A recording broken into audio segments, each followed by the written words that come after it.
کلثوم اپنی ساس کی بہت خدمت کرتی لیکن اس کے باوجود ساس بیٹے کو فون کر کے کہتی کہ مجھے یتیم خانے میں چھوڑاؤ یا اپنے پاس بلوا لو۔ تمہاری بیوی مجھے کھانا نہیں دیتی اور مجھ سے بھیک منگواتی ہے۔ یہ سن کر کلثوم ہکی بکی رہ گئی کہ اماں کیسی باتیں کر رہی ہیں، تو شوہر نے غصے میں آ کر کلثوم کو طلاق بھجوا دی اور اماں کو باہر لے گیا۔ تو کچھ دن بعد اختر کا سارا کاروبار تباہ ہو گیا اور وہ اماں کو لے کر پاکستان آ گیا، اور جب کلثوم کو پتہ چلا تو اختر کے گھر گئی اور اسے ایک باکس پکڑایا۔ اماں کے قدموں تلے سے زمین نکل گئی کیونکہ اس میں کلثوم کی آنکھیں نیند سے بوجھل ہو رہی تھیں۔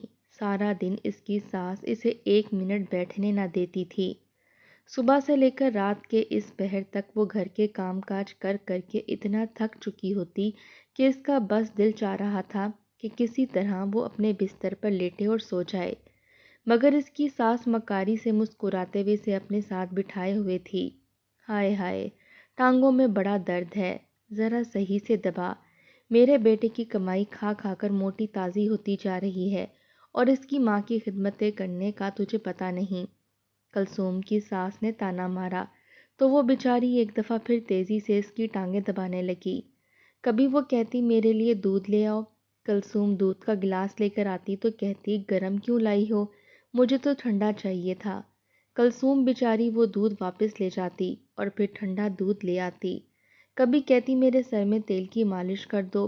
کلثوم ان کی کوئی ایک بات بھی رد نہ کرتی، جو وہ کہتی جیسا کہتی ویسا ہی کرتی رہتی۔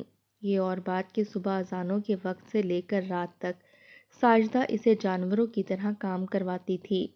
نیند میں ہلکورے کھاتی کلثوم اس وقت چونکی جب اسے اپنی ساس کی آواز سنائی دی۔ وہ فون پر کسی سے بات کر رہی تھی۔ ہائے بیٹا، میں بڑی دکھی ہوں، میں تجھے کیا بتاؤں۔ اپنی بیوی کے آسرے چھوڑ کر خود وہاں دبئی جا کر بیٹھ گیا ہے اور وہ سارا دن پلنگ توڑتی رہتی ہے، گھر کے کام کاج مجھ بڑھیا سے کرواتی ہے، پھر بھی اسے چین نہیں ملتا تو مجھے بھیک مانگنے کے لیے سڑکوں پر چھوڑاتی ہے اور کہتی ہے کہ اختر کے بھیجے ہوئے پیسوں سے اس کا گزارا نہیں ہوتا۔ کھانے پینے کے لیے مجھے کچھ نہیں دیتی اور اگر میں کھانا مانگوں تو کہتی ہے اگر بھیک نہیں مانگی تو کھانا نہیں ملے گا۔ کلثوم ہکا بکا رہ گئی۔ اختر تو اس کے شوہر کا نام تھا، اس کا مطلب تھا ساجدہ بیگم اس کے شوہر سے باتیں کر رہی تھیں، تو اس نے کچھ بولنا چاہا لیکن ساجدہ بیگم فون کان سے لگائے اپنے بیٹے کے کان بھرتی جا رہی تھی۔ دوسری جانب وہ دبئی میں بیٹھا غصے سے آگ بگولا ہو رہا تھا۔ کلثوم کی اتنی جرأت کہ وہ میری ماں سے سڑکوں پر بھیک منگوائے۔ میں یہاں پردیس میں کس لیے بیٹھا ہوں؟ تمہارے لوگوں کے لیے کمائی کرنے کے لیے ہی تو پردیس کاٹ رہا ہوں۔ جب میری ماں کو اس عورت نے سکون نہیں دینا تو مجھے اس جیسی بدبخت عورت کی کوئی ضرورت نہیں۔ ساجدہ بیگم مسکرا دیں۔ کئی دنوں سے وہ اپنے بیٹے کا کان بھرنے کی کوشش کر رہی تھیں مگر آج کامیابی ہوئی تھی۔ انہوں نے جلدی سے فون کلثوم کی جانب بڑھایا۔ یہ لے، اختر تجھ سے بات کرنا چاہتا ہے، انہوں نے کہا تو کلثوم نے کانپتے ہوئے فون کان سے لگا لیا۔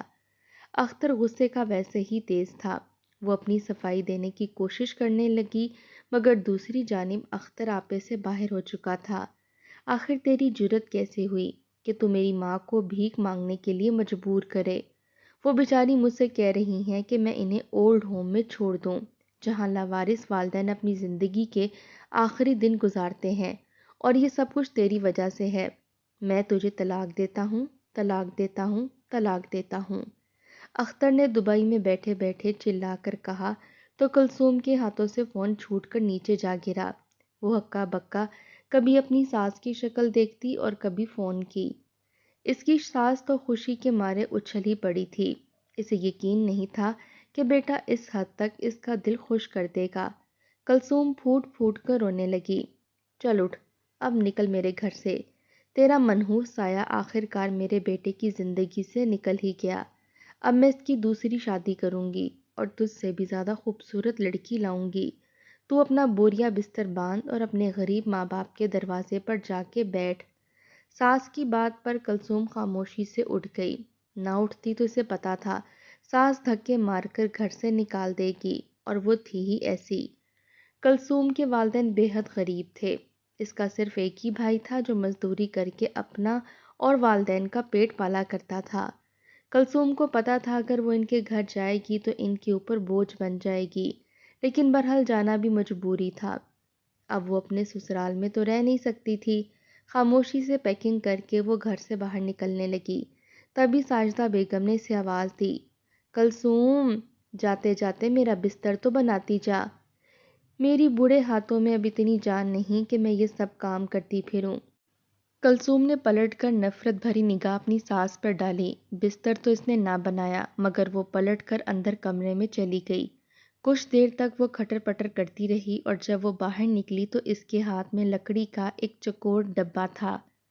ساس وہ ڈبہ دیکھ کر چونکی۔ میرے بیٹے کا سامان کہاں لے کر جا رہی ہے، مکار عورت! اس میں یقیناً زیورات چھپائے ہوں گے، اس نے کہا، لیکن جوڑوں میں درد کی وجہ سے وہ اٹھ کر کلثوم کے پیچھے نہیں آ سکتی تھی۔ کلثوم نے جلدی سے اپنا سامان سمیٹا اور گھر سے باہر نکل گئی۔ ساجدہ بیگم کو تھوڑی گھبراہٹ تو ہوئی، گھر کے کام کاج ان سے ہوتے نہ تھے۔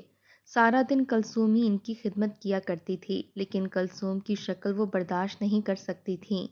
جب بھی ان کا بیٹا دبئی سے فون کر کے کلثوم کا حال احوال دریافت کرتا تو حسد کی ایک تیز لہر ساجدہ بیگم کے اندر جاگتی اور اسی حسد کی وجہ سے آج انہوں نے کلثوم کو طلاق دلوا دی تھی۔ جیسے تیسے کام تو کر لوں گی، لیکن اس کلموہی کو دوبارہ اس گھر میں نہیں آنے دوں گی، ساجدہ بیگم نے سوچا، لیکن یہ ان کی بھول تھی۔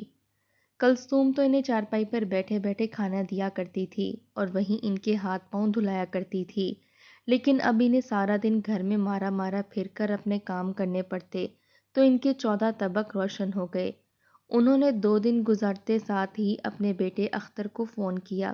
وہ بدبخت تو مجھ غریب بڑھیا کو اس گھر میں چھوڑ کر تیرے گھر پر لات مار کر چلی گئی ہے۔ اب بتا، یہ تیری بوڑھی ماں کہاں جائے؟ میں اکیلے اس بڑے سے گھر میں نہیں رہ سکتی، نہ ہی مجھ سے گھر کے کام ہوتے ہیں، مجھے اپنے ساتھ لے جا۔ ماں کی بات پر اختر سوچ میں پڑ گیا۔ ماں کو انکار بھی نہیں کر سکتا تھا، اسے اپنی ماں سے بے حد محبت تھی۔ ماں کی خاطر ہی تو اس نے اپنی اچھی بھلی بیوی کو طلاق دے دی تھی۔ دبئی میں اس کا اچھا خاصا چلتا ہوا کاروبار تھا، کئی سپر سٹور تھے جن کا وہ مالک تھا۔ اس نے اگلے ہی دن ایک شیخ سے بات کی اور ماں کو لینے کے لیے پاکستان آ پہنچا۔ ساجدہ کو یقین نہ آیا کہ اس کی زندگی اتنی تبدیل ہو سکتی ہے۔ اس نے فون کر کے باقاعدہ کلثوم کو اطلاع دی، دیکھ، اختر تجھے تو کبھی دبئی لے کر نہیں گیا، لیکن میرے ایک فون کال پر بھاگا بھاگا آیا ہے مجھے دبئی لے جانے۔ تو سڑتی رہے اسی غربت بھرے گھر میں، میں اور اختر تو اب دبئی میں موج کریں گے، وہاں میں اس کی دوسری شادی کروں گی۔ کلثوم اپنی ساس کی یہ باتیں سن کر تڑپ کر رہ گئی، لیکن کچھ نہیں کر سکتی تھی۔ اختر ساجدہ کو اپنے ساتھ لے گیا۔ وہاں اس کی شان و شوکت اور ٹھاٹھ دیکھ کر ساجدہ کی آنکھیں حیرت کے مارے کھلی کی کھلی رہ گئیں۔ وہ اختر کی بڑی سی گاڑی میں گھومتی تو اسے اپنی قسمت پر یقین ہی نہ آتا، لیکن یہ ٹھاٹ باٹ بس چند ہی دنوں کی کہانی تھی۔ ساجدہ کو دبئی آئے ابھی 1 مہینہ ہی گزرا تھا کہ جب ایک روز اختر گھبرایا ہوا گھر آیا۔ اماں، میرے سٹورز کے خلاف کسی نے قانونی کارروائی کی ہے۔ چونکہ میں غیر ملکی ہوں اسی لیے میں ان لوگوں سے نہیں لڑ سکتا، یوں لگتا ہے کہ سارا کاروبار ہاتھ سے نکل جائے گا۔ اختر کی بات پر ساجدہ ہکا بکا رہ گئی، وہ تو اس دولت اور عیش و عشرت کے بغیر رہ نہیں سکتی تھی۔ اختر نے اپنے کاروبار کو بچانے اور سنبھالنے کی بہت کوشش کی، لیکن وہ غیر قانونی طور پر اپنے سٹورز میں منشیات بیچ رہا تھا۔ دبئی کی حکومت سخت تھی، انہوں نے جیسے ہی اختر کی حرکت کا پتہ چلا انہوں نے سارے کے سارے سٹور سیل کر دیے۔ اختر کی کچھ تعلقات ہیں جن تعلقات کی بدولت اسے جیل نہ ہوئی، لیکن اب وہ بالکل کلاش ہو چکا تھا، جیب میں ایک پھوٹی کوڑی بھی نہ تھی۔ جیل نہ جانا پڑے اس لیے اس نے جتنی جمع پونجی تھی وہ ساری کی ساری وکیلوں اور پولیس کو کھلا دی تھی۔ ایک گھر تھا جسے بیچ کر اس نے اپنے بہت سے معاملات سیدھے کیے، لیکن اب وہ دبئی میں نہیں رہ سکتا تھا، وہاں رہنا خطرے سے خالی نہیں تھا۔ ہر دوسرے روز پولیس اس کے گھر پر آ دھمکتی۔ ساجدہ تو اس ساری صورتحال سے بری طرح سے بکھلا گئی تھی۔ اب ماں، ہمیں واپس پاکستان جانا پڑے گا، اختر نے کہا تو ساجدہ کے چہرے پر ہوائیاں اڑنے لگیں۔ لیکن بیٹا، وہاں جا کر تو کرے گا کیا؟ چھوٹا سا مکان ہے، وہاں یہ عیش و عشرت تو نہیں ملیں گے۔ ساجدہ نے کہا، مگر اختر اب اور کچھ نہیں کر سکتا تھا، اسی لیے سب کچھ سمیٹ کر اگلے ہی دن واپس پاکستان آ پہنچا۔ دوسری جانب کلثوم طلاق کے بعد روتی تڑپتی والدین کے گھر پہنچی تو اس کی ماں اسے دیکھ کر دنگ رہ گئی۔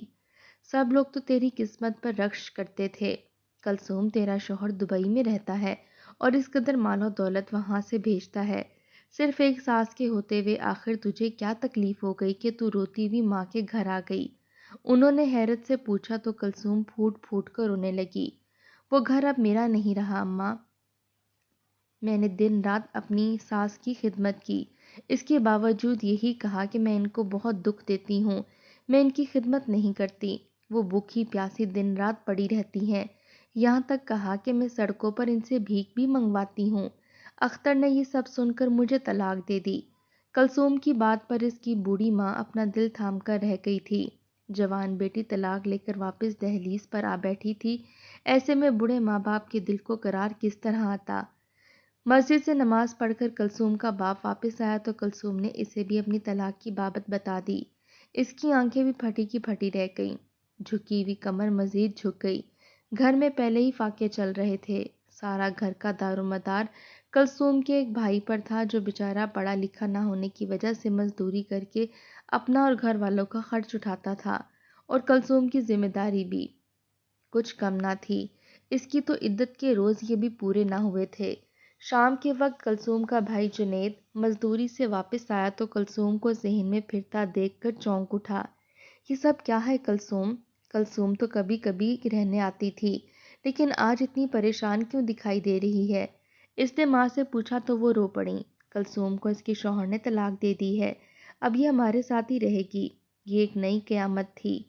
جنید تھوڑے تھوڑے کر کے اپنے پاس پیسے جمع کر رہا تھا کہ کسی طرح شادی کے اخراجات اٹھانے کے لائق ہو جائے تو شادی کر لے، لیکن اب جوان بہن کی ذمہ داری نے اسے اچھی طرح بتا دیا تھا کہ وہ اتنی جلدی اپنی خواہش پوری نہیں کر سکتا۔ گھر میں خرچ پڑا تو زیادہ پیسوں کی ضرورت بھی پڑی۔ جنید کے گھر میں رکھے ہوئے پیسے دھیرے دھیرے کر کے لگنے لگے، کبھی کبھی وہ گھر والوں سے الجھ بھی پڑتا۔ جوان بھائی کو اپنی وجہ سے ماں باپ سے جھگڑا کرتے دیکھ کر کلثوم کی آنکھوں میں آنسو آ جاتے، وہ بس جیسے تیسے کر کے اپنی عدت کے دن مکمل کرنا چاہتی تھی۔ محلے والے گھر آتے تو کلثوم کو وہاں دیکھ کر حیران رہ جاتے، اتنی جوان اور خوبصورت لڑکی کو اس کے شوہر نے طلاق کیوں دے دی؟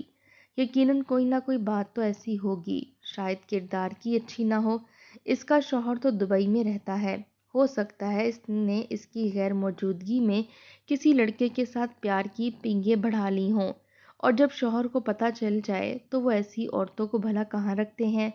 دو عورتیں کلثوم سے طلاق کا افسوس کرنے کے لیے آئی تھیں، اور جیسے ہی کلثوم ان کے لیے چائے بنانے کے لیے اٹھی، وہ دونوں سرگوشیوں میں آپس میں باتیں کرنے لگیں۔ کلثوم کا دل چھلنی ہو گیا۔ ارے سنا ہے کہ اس کا شوہر اپنی بوڑھی ماں کو لے کر دبئی چلا گیا تھا، لیکن وہاں جاتے ہی اس کا سارا کاروبار تباہ ہو گیا، آج کل وہ واپس آ گیا ہے۔ اس جیسی عورتیں ہر کسی کو تباہ کر دیتی ہیں، اتنا نیک لڑکا تھا، صرف اسی کی بدولت اب اس کے پاس کچھ نہیں بچا۔ عورتیں کلثوم کے بارے میں کہہ رہی تھیں اور کچن میں چائے بناتی کلثوم کا دل ٹکڑے ٹکڑے ہو رہا تھا۔ انہی عورتوں کی زبانی سے پتہ چلا کہ اختر اپنی ماں ساجدہ کو لے کر دبئی سے واپس آ گیا ہے۔ اس کی عدت مکمل ہونے والی تھی، اس نے پکا ارادہ کر لیا تھا کہ عدت کے مکمل ہوتے وہ کہیں نہ کہیں نوکری ضرور کر لے گی۔ اختر دبئی سے واپس آ تو گیا تھا، لیکن اب اس چھوٹے سے مکان میں اس کا دل نہیں لگ رہا تھا۔ کاروبار کچھ تھا نہیں اور نہ ہی اس کے پاس اتنی تعلیم تھی کہ وہ یہاں پر کوئی ملازمت اختیار کر لیتا۔ جمع پونجی تو ساری دبئی میں ہی لگ چکی تھی، وہ اٹھتے بیٹھتے پریشان رہنے لگا۔ جو تھوڑے بہت پیسے تھے وہ روزانہ خرچ ہونے لگے، وہ سارا دن گلیوں میں جوتیاں چٹکھاتا رہتا، اور جب گھر واپس آتا اور ماں سے کھانا مانگتا تو وہ آئیں بائیں شائیں کرنے لگ جاتی۔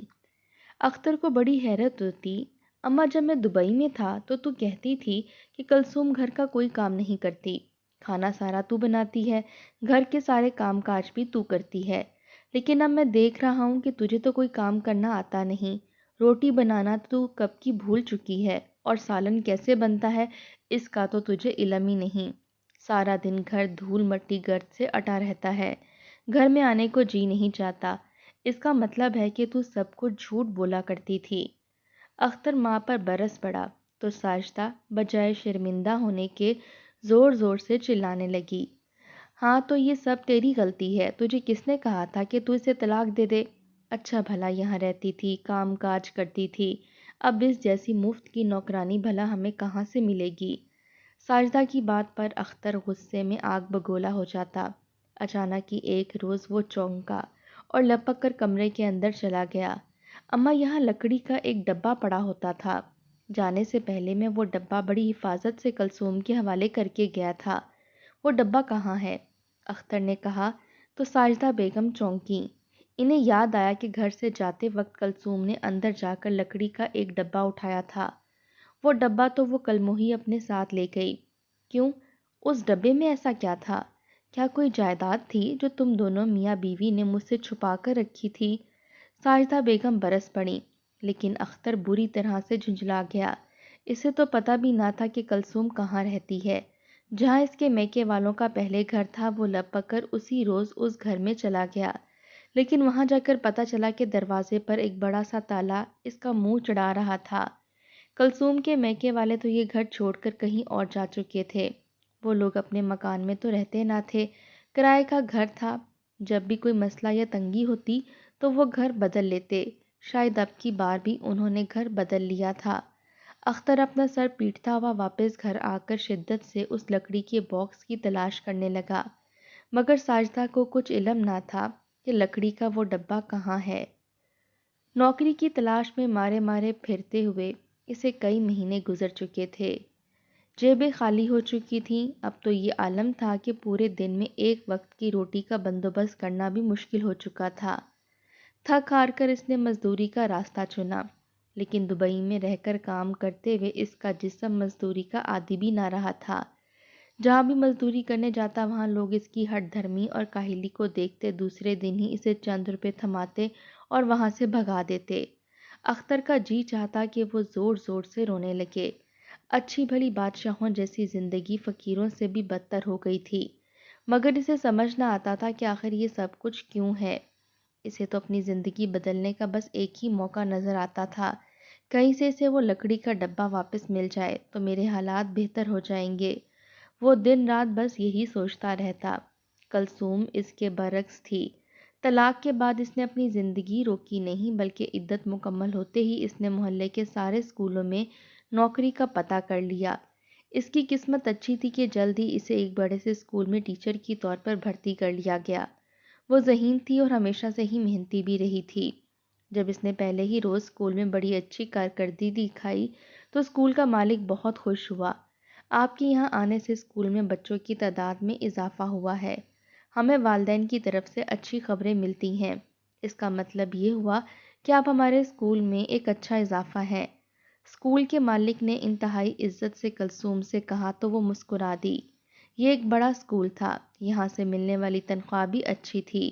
گھر میں پہلے تو بھائی کی مزدوری سے آنے والی آمدنی سے گزارا ممکن ہی نہ تھا، لیکن اب کلثوم ہر مہینے اسکول سے ہونے والی اچھی آمدنی جب گھر میں ماں کے ہاتھ پر رکھتی تو وہ بھی اسے دعائیں دیتی نہ تھکتی تھی۔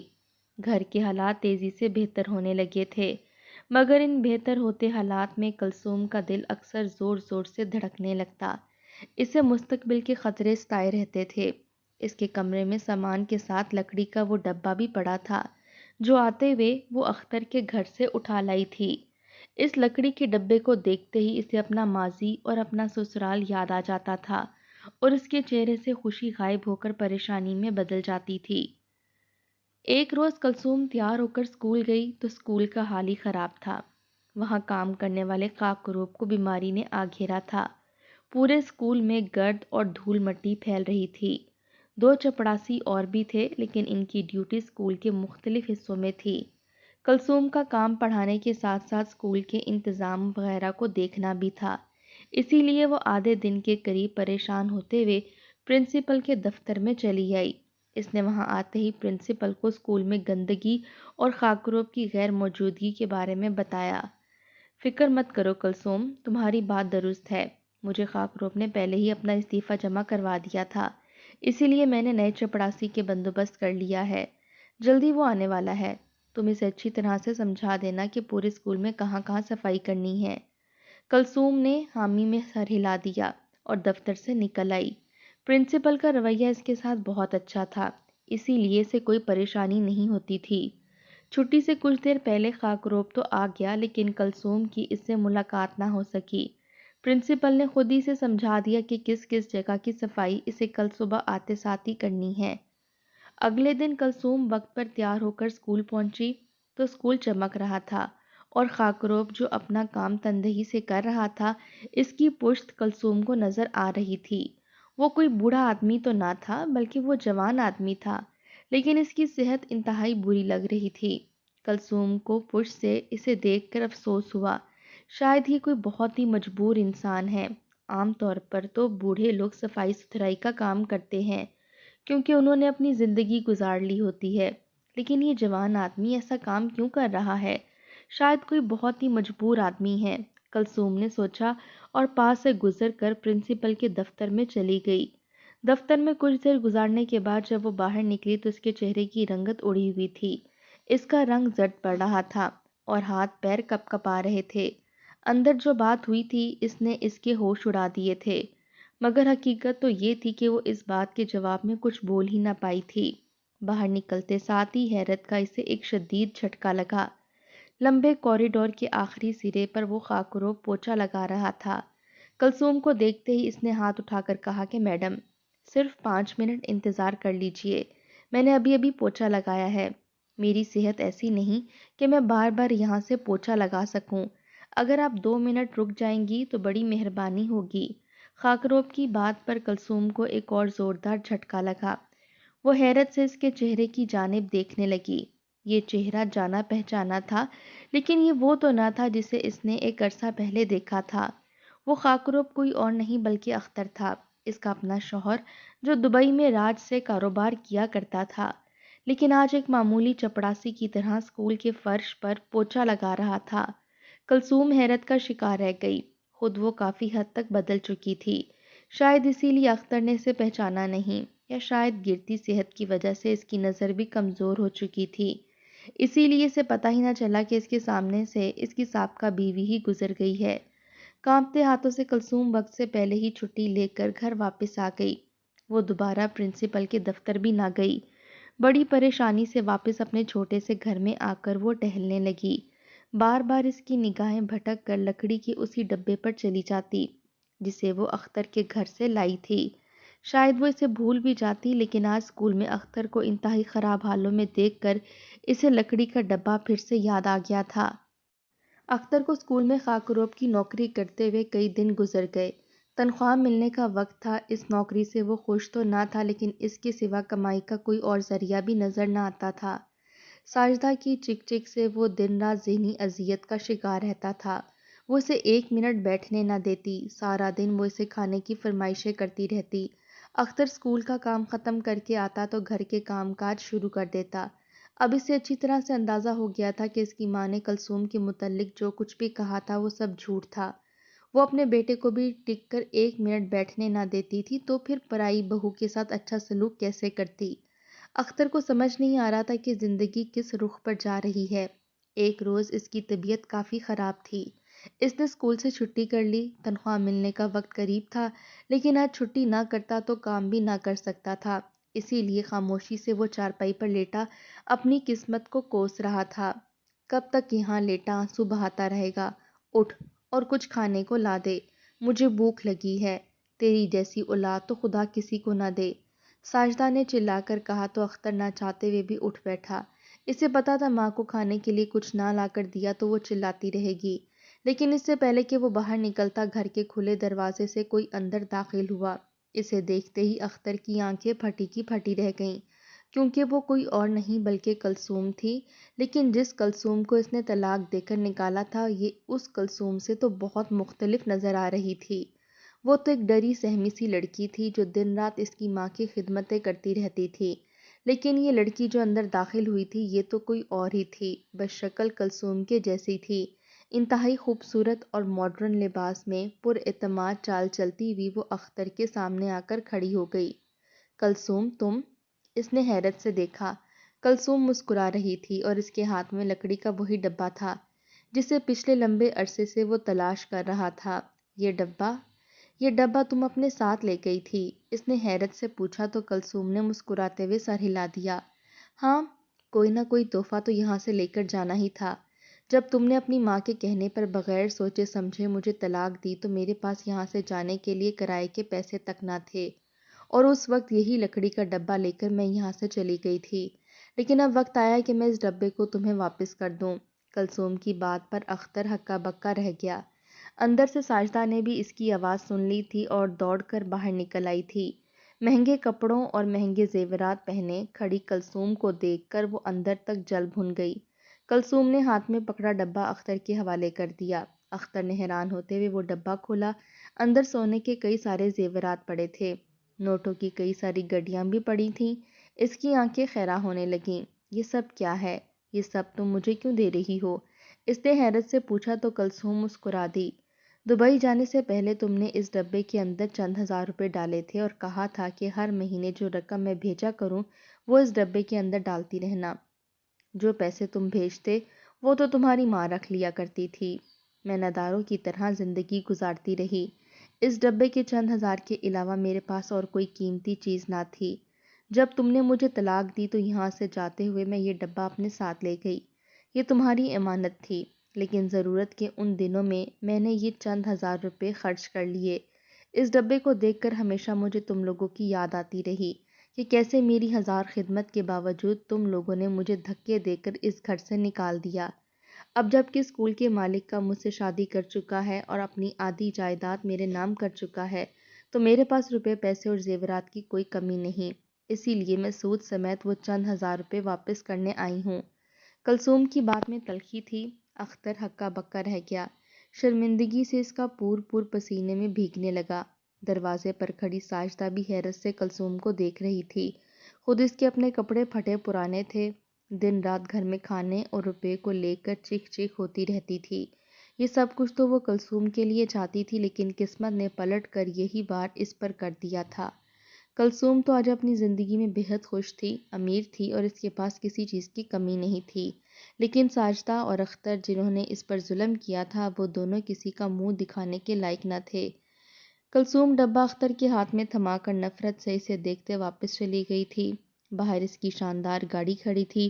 اختر نے ڈبے کے اندر جائزہ لیا، وہاں اتنے پیسے ضرور تھے کہ وہ اپنی ایک چھوٹی موٹی دکان بنا سکتا تھا۔ اسے پہلی دفعہ احساس ہوا کہ کلثوم کو چھوڑ کر اس نے زندگی کی سب سے بڑی غلطی کی ہے۔